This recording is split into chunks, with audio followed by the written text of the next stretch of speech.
Good morning, everyone.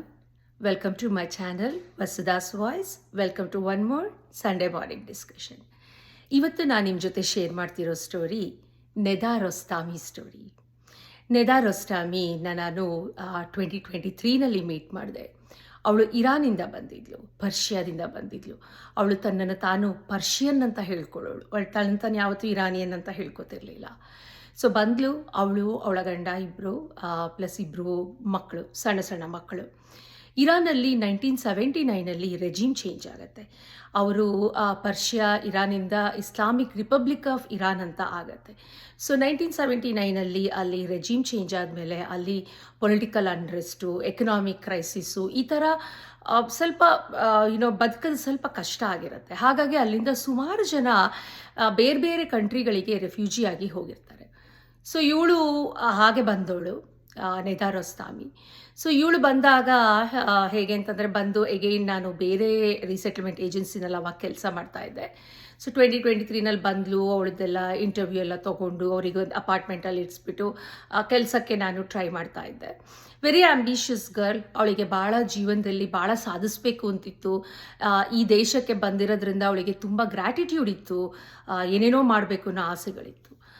So ಹೀಗೆ ಅವಳಿಗೆ ಕೆಲಸಕ್ಕೆಲ್ಲ ಹುಡುಕ್ತಾ ಇದ್ವಿ ನಾವು. ಒಂದು ದಿನ ನಾನು ಆಫೀಸಲ್ಲಿ ಇದ್ದಾಗ ನನಗೆ ಇವಳದ್ದು ಫೋನ್ ಬಂತು. ನಾನು ಇನ್ನೊಂದು ಕ್ಲೈಂಟ್ ಜೊತೆ ಇದ್ದಾಗ ಇವಳು ಫೋನನ್ನು ನನಗೆ ಪಿಕ್ ಮಾಡೋಕ್ಕಾಗಲಿಲ್ಲ. ಸೊ ನಾನು ಅವಳಿಗೆ ಫೋನ್ ರಿಸೀವ್ ಮಾಡಲಿಲ್ಲ. ಮತ್ತೆ ಫೋನ್ ಬಂತು 2-3 ಸಲ. ಆಗ ನನಗೆ ಈ ಥರ ಇದ್ದಾಗ ನಾವು ಏನು ಎಮರ್ಜೆನ್ಸಿ ಇರುತ್ತೋ ಅವರಿಗೆ, ಎಲ್ಲದೂ ಹೊಸದು ಅವರಿಗೆ. ಸೊ ನಾನು ಫೋನ್ ರಿಸೀವ್ ಮಾಡಿ ಕೇಳಿದಾಗ ಅವಳಂದ್ಲು, ನಾನು ನಿನ್ನ ಜೊತೆ ಮಾತಾಡಬೇಕು. ನಾನು ಇವತ್ತು ಬೆಳಗ್ಗೆ ನನ್ನ ಮಕ್ಕಳನ್ನ ಕರ್ಕೊಂಡು ಹತ್ತಿರದಲ್ಲೇ ಇರೋ ಪಾರ್ಕಿಗೆ ಹೋಗಿದ್ದೆ. ಆ ಪಾರ್ಕಲ್ಲಿ ನನಗೆ ಒಂದು ವ್ಯಾಲೆಟ್, ಒಂದು ಪರ್ಸ್ ಸಿಕ್ತು. ಅದನ್ನು ನಾನು ನಿನಗೆ ಹೇಳಬೇಕಿತ್ತು. ಅದು ಯಾರಿಗೆ ಕೊಡಬೇಕೋ, ಅದು ಯಾರದ್ದು ಅದನ್ನು ತಲುಪಿಸ್ಬೇಕು ಅಂತ. ನಾನಂದೆ, ಓಕೆ ನೇದಾ, ಓಪನ್ ಮಾಡಿ ನೋಡು, ಅದರೊಳಗೆ ಡ್ರೈವರ್ಸ್ ಲೈಸೆನ್ಸ್ ಇದೆಯಾ ಅಂದ್ಬಿಟ್ಟು, ಇದ್ದರೆ ನಮಗೆ ಅವ್ರ ಅಡ್ರೆಸ್ ಗೊತ್ತಾಗುತ್ತೆ, ಕೊಡ್ಬೋದು. ಐಕೊಳ್ಳಂದ್ಲು, ಇಲ್ಲ ನಾನು ಏನಂದ್ರೂ ಓಪನ್ ಮಾಡಲ್ಲ, ದೇವ್ರು ನೋಡ್ತಾ ಇರ್ತಾನೆ, ನಾನು ಓಪನ್ ಮಾಡಲ್ಲ. ನೀನು ಬಂದುಬಿಟ್ಟು ಪ್ಲೀಸ್ ಅದನ್ನು ಯಾರಿಗೆ ತಲುಪಿಸ್ಬೇಕೋ ಅವ್ರಿಗೆ ತಲುಪಿಸು.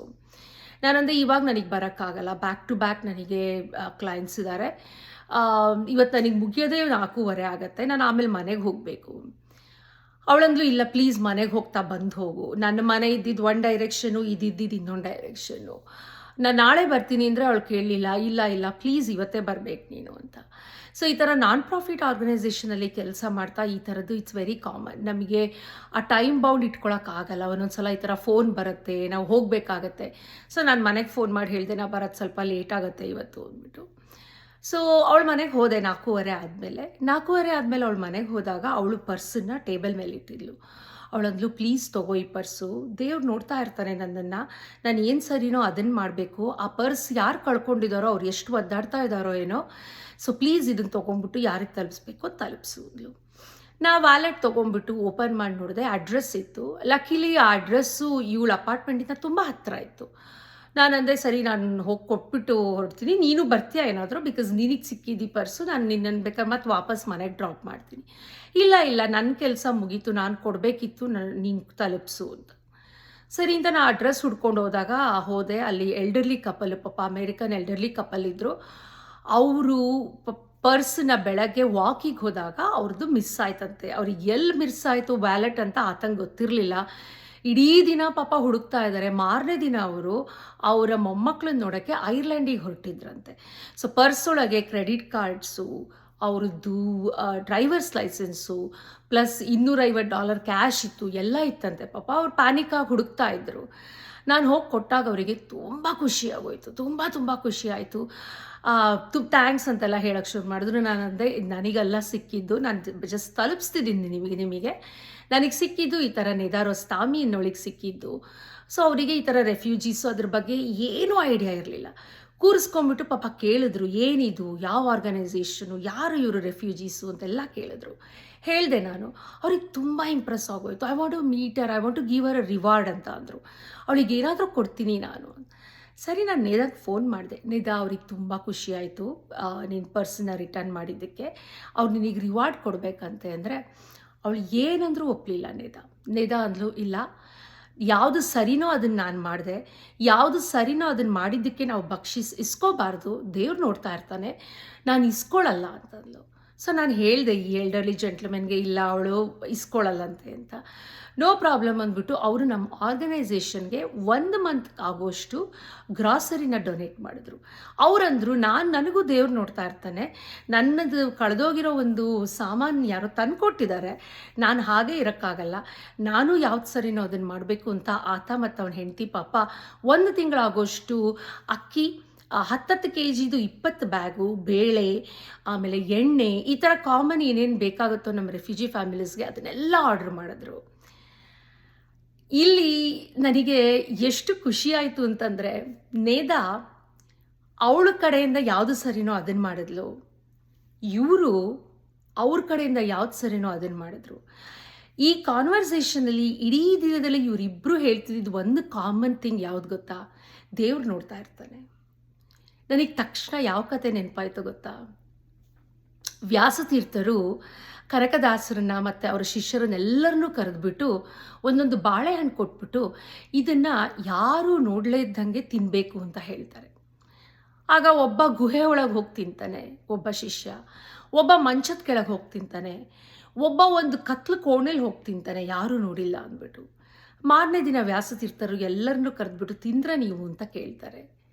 ಎಲ್ಲರೂ ತಿಂದ್ವಿ ಅಂತಂತಾರೆ. ಆದರೆ ಕನಕದಾಸರು ಮಾತ್ರ ನಾನು ತಿನ್ನಲಿಲ್ಲ ಅಂತಂತಾರೆ. ಯಾಕೆ ಅಂತ ಕೇಳಿದಾಗ, ನಾನು ಹೆಂಗೆ ತಿನ್ನಲಿ, ದೇವ್ರು ನೋಡ್ತಾ ಇರ್ತಾನೆ, ದೇವ್ರು ನೋಡದೇ ಇರೋ ಜಾಗ ಯಾವುದಿದೆ, ಅವನು ಎಲ್ಲ ಕಡೆ ನಮ್ಮನ್ನು ನೋಡ್ತಾ ಇರ್ತಾನೆ ಅಂತ.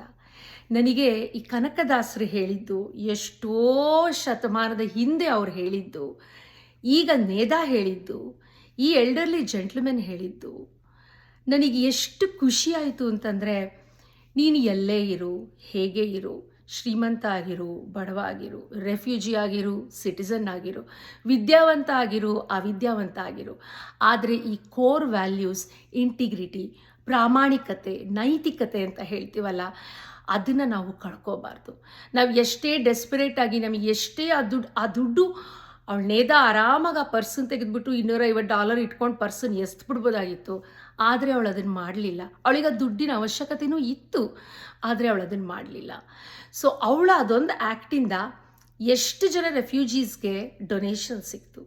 ನಾವು ಮಾಡೋ ಒಂದು ಒಳ್ಳೆ ಕೆಲಸದಿಂದ ನಮಗೇನೆ ಅದು ಒಳ್ಳೆಯದಾಗದೆ ಇರ್ಬೋದು, ಆದರೆ ಸರ್ಕಲ್ ಆಫ್ ಲೈಫ್ ಅಂತಾರೆ, ಅದು ಇನ್ನೆಲ್ಲೋ ಹೋಗ್ಬಿಟ್ಟು ಅದನ್ನೆಲ್ಲೋ ಒಳ್ಳೇದು ಮಾಡುತ್ತೆ. ಸೊ ಯಾರು ನೋಡಲಿ ಬಿಡಲಿ, ದೇವ್ರು ನೋಡ್ತಾ ಇರ್ತಾನೆ. ಆದಷ್ಟು ಸರಿಯಾಗಿರೋದನ್ನು ಮಾಡೋಣ, ಒಳ್ಳೆ ಕೆಲಸಗಳನ್ನು ಮಾಡೋಣ, ಪ್ರಾಮಾಣಿಕರಾಗಿರೋಣ. ನಾನು ಹೋದ ವಾರ ನೇದಂಗೆ ಫೋನ್ ಮಾಡಿದೆ. ಇರಾನ್ ವಾರ್ ಶುರುವಾದಮೇಲೆ ಪಾಪ ಅವಳ ತಂಗಿ ತಮ್ಮ ಎಲ್ಲರೂ ಇನ್ನೂ ಅಲ್ಲೇ ಇದ್ದಾರೆ, ತೆಹರಾನಲ್ಲಿದ್ದಾರೆ. ಫೋನ್ ಮಾಡಿ ಕೇಳಿದೆ, ಇನ್ನೂ ಕಾಂಟ್ಯಾಕ್ಟಲ್ಲಿದ್ದಾಳೆ ನೇದಾ. ಸೊ ಫೋನ್ ಮಾಡಿ ಕೇಳಿದಾಗ ಅತ್ಲು 2 ದಿನ ಆಯಿತು ನಾನು ಮಾತಾಡಿ ನನ್ನ ಫ್ಯಾಮಿಲಿ ಜೊತೆಗೆ, ತೆಹರಾನಿಂದ ಮೂವ್ ಆಗ್ತಾ ಇದ್ದಾರೆ ಅವರು, ಮೋಸ್ಟ್ಲಿ ಟರ್ಕಿಗೆ ಹೋಗ್ತಾರೆ ಅಂತ ಹೇಳ್ತಾ ಇದ್ಲು. ಸೊ ನಾನು ಒಂದು ಕುತ್ಕೊಂಡ್ಬಿಟ್ಟು ಪ್ರೇ ಮಾಡಿದೆ, ನನ್ನ ಕೈಲಾಗೋದು ಅಷ್ಟೇ, ಎಲ್ಲ ಫ್ಯಾಮಿಲೀಸನ್ನು ಜೋಪಾನಾಗಿಡಪ್ಪ ದೇವರೇ. ವಾರ್ ಅನ್ನೋದು ಅದರಲ್ಲಿ ಯಾರು ಗೆದ್ದರು ಯಾರು ಸೋತರು ಅಂತಿರಲ್ಲ, 2 ಕಡೆನೂ ಅಷ್ಟೇ ಲಾಸ್ ಆಗಿರುತ್ತೆ, 2 ಕಡೆನೂ ಅಷ್ಟೇ ಅಶಾಂತಿ ಇರುತ್ತೆ. ಸೊ ದೇವರಲ್ಲಿ ಕೇಳ್ಕೊಳ್ಳೋದು, ಲೋಕ ಸಮಸ್ತ ಸುಖಿನೋ ಭವಂತು.